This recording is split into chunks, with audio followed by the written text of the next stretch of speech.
Matt Walsh is making an entire career out of just like leftist tears, filming a bunch of videos where he stages situations in which liberals get really mad. And this latest video from him on his YouTube channel is titled, "For the Sake of Climate Change, Leftists Now Want to Take This Away." Let's see what the liberals and leftists are trying to take away from America next. Now, listeners of this show know that I am often a critic of modern Western civilization. I criticize it not because I hate it or want to leave, but because I love it and plan to stay here until I die and raise my children here, just as my children will raise their own children, and so on and so on. What troubles me about our society is the degradation, the moral chaos, the signs of collapse and decay, and that's where I focus my criticisms. But there are others who hate Western civilization. Bro, this is why JD Vance cannot talk. I guarantee JD Vance consumes this type of YouTube content. That's why he sounds like he does, dude. Western civilization and my children are going to grow here, but my critiques of the evils of for all of the society. Good things about it. They are the authors of the degradation, chaos, and collapse that I just mentioned. They criticize Western civilization because they despise it, just as they despise civilization itself. And that explains the relatively recent rise of the anti-air conditioning movement, which is, of course, an outgrowth of the climate hysteria that has gripped hold of some of the most impressionable and gullible portions of our society. This weekend, an author named Stan Cox. No, not the big climate change organization. No, the non-profit oil companies have been attacked by big profit climate change. Not again. And now small non-profit air conditioners are under attack. Another entry into the burgeoning anti-AC genre with an op-ed in the New York Times titled, "I swore off air conditioning, and you can too." Well, yes, Stan, we can swear it off, but why in God's name would we want to? That's the question he needs to answer, and let's see if he does. Quote, "Whenever people ask me how my wife and I have endured 25 Kansas summers almost entirely without air conditioning, I like to say we do it because air conditioning makes it too hot outside. We're not aesthetics, Luddites, or misers. We just want to keep living comfortably indoors and out." Now, a quick side note here. It's funny that Stan rules out from the start that his anti-AC position is due to him being an aesthetic, Luddite, or miser, because those would all be the only legitimate reasons to not use air conditioning. At least they're the closest thing to legitimate. So if you have decided to practice asceticism, and you are swearing off earthly pleasures and physical comforts as part of some kind of, severe spiritual discipline, and you're sweating your ass off in your own living room all summer long as part of that process, well, I can respect that. I'm not coming over to visit, especially not anytime between the months of May and October, but I respect your commitment. But those are not the reasons why Stan has rejected his air conditioning unit. He has actual real-world logical reasons to do it. How dare he? Those are rarely the reasons why the anti-AC people reject it. So let's continue. Quote, "Our bodies have grown so accustomed to climate-controlled indoor spaces set at a chilly 69 degrees that anything else can feel unbearable. And the greenhouse gases created by the roughly 90% of American households that own AC mean that running them even in balmy temperatures is making the climate crisis worse. Our species evolved biologically and culturally under wildly varying climatic conditions, and we haven't lost that ability to adapt. Research suggests that when we spend more time in warm or hot summer weather, we can start feeling comfortable at temperatures that once felt insufferable. To keep us going through the rest of the summer, we rely on electric fans, which consume only about 2% of the energy needed to air condition one room. They're not only free of the refrigerants that amplify air conditioning's contribution to global warming, they can also save you money." So this is about stopping climate change, as always. This is why Stan and his family willingly choose to live inside an oven. But they do have some alternative methods for keeping cool. He tells us, quote, "We also kept other appliances and devices turned off as much as possible because they too generate heat. Dishwashers are trouble, putting out heat and humidity. We don't have one.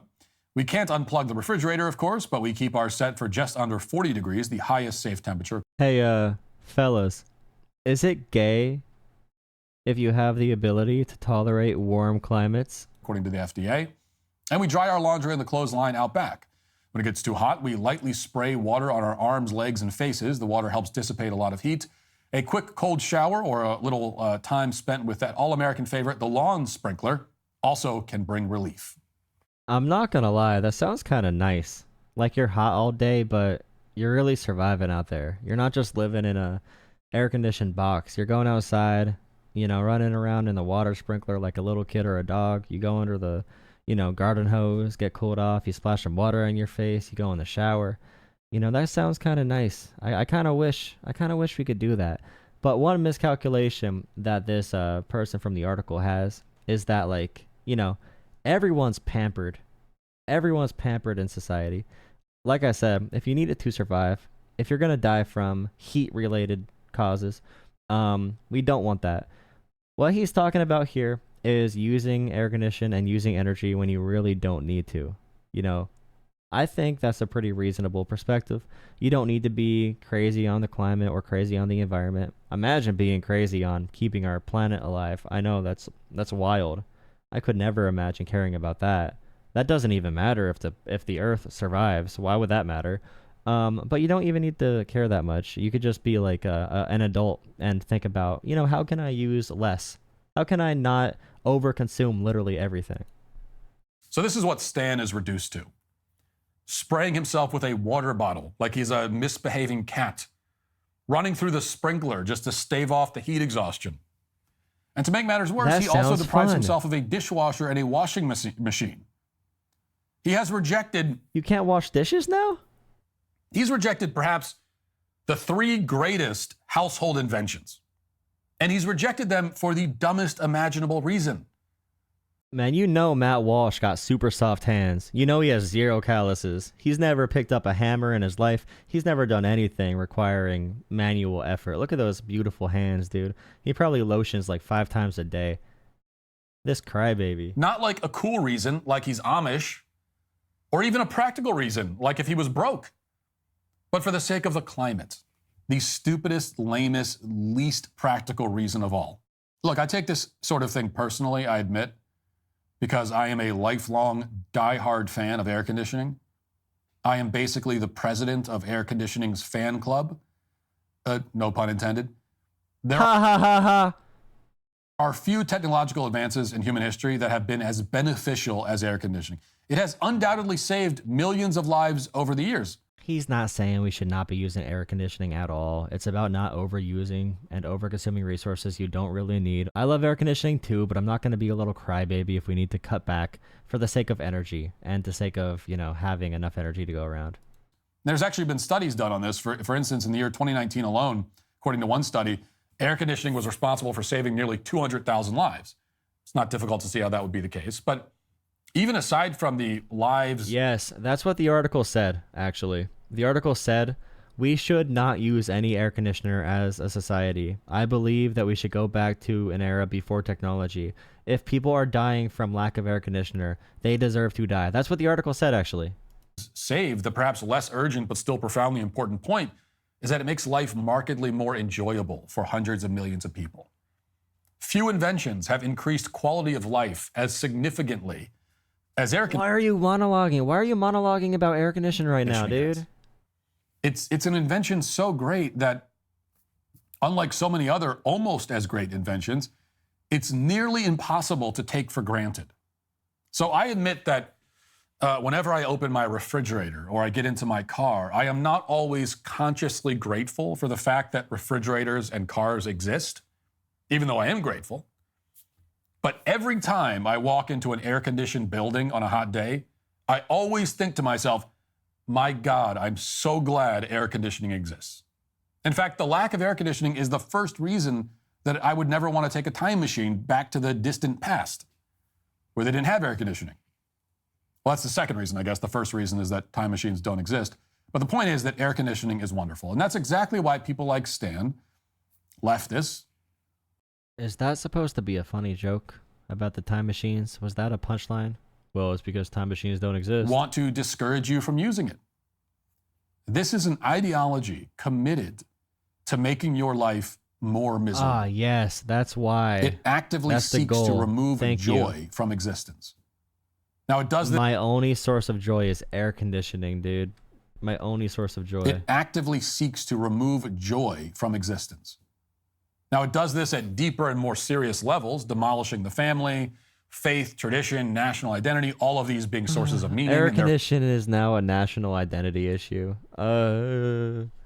Who knew the right-wing version of a social justice warrior would be 20 times, maybe 500 times worse?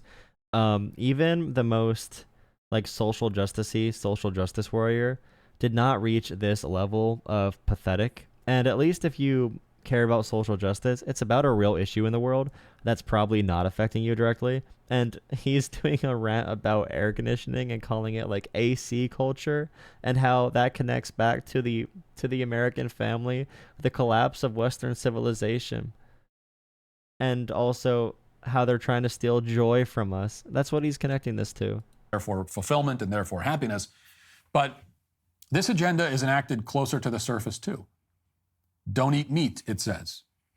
Don't own your own home. Don't drive. Don't use gas stoves. Turn off your air conditioning.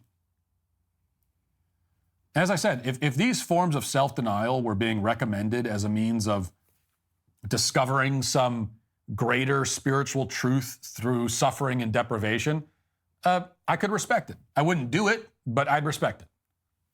Except that's not what's happening here. This is the worst kind of suffering. This is suffering without meaning, without purpose.